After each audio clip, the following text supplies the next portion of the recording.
welcome back to my channel, Travel Korea.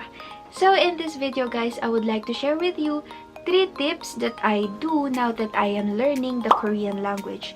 So honestly, I am not yet fluent myself. I am still studying and learning the language, but I hope that these 3 tips could also help you as you study the Korean language yourselves. Now guys, just like any other language, we have to learn or to master these 4 basic language skills. We have reading, writing, listening, and speaking. And for my first tip, it is to utilize and maximize the available online resources on the internet. Because guys, there are really a lot of YouTube videos, ebooks, PDFs, infographics all about the Korean language that you can easily download and save on your phone. So the good thing about this tip is that you can learn the Korean language at your own convenience. So for example, you're in the bus, you're in the subway, you're waiting for someone or something, then you just have to grab your phone and then look for the videos and ebooks or PDFs that you have downloaded and study the Korean language. So tip number 1, maximize and utilize the online resources available on the internet.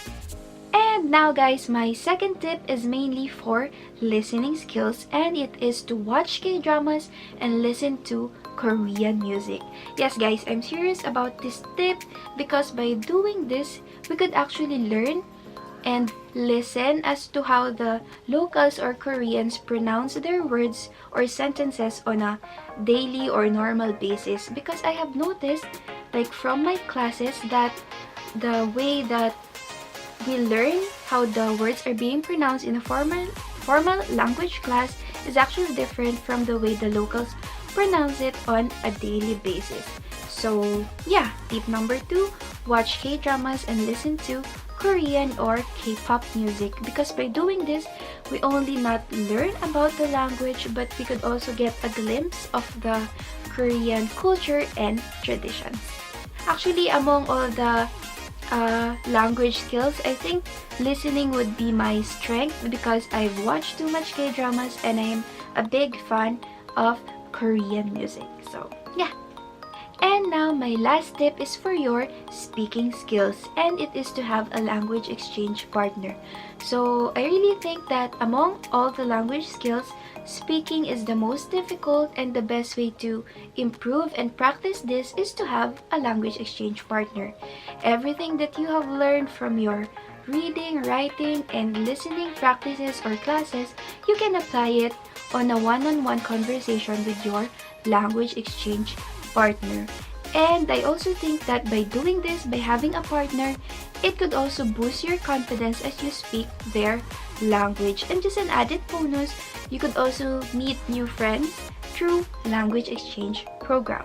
So my third tip is have a language exchange program. And yes, that's it. I think I have mentioned in my first video that I am not required to study the Korean language in my program, but I decided to learn their language because I believe that it's a way of showing respect to the locals, to the Koreans, and to their history, culture, and tradition.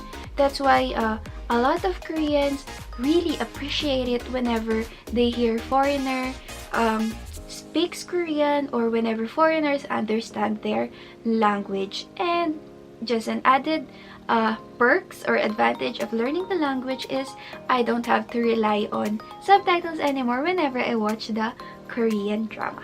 So yeah, first tip is to maximize and utilize online resources. Second tip, watch K-dramas and listen to Korean music. And third tip is to have a language exchange partner. So I hope these tips are helpful, especially to those who are studying or planning to study the Korean language. And thanks for watching. See you guys next time.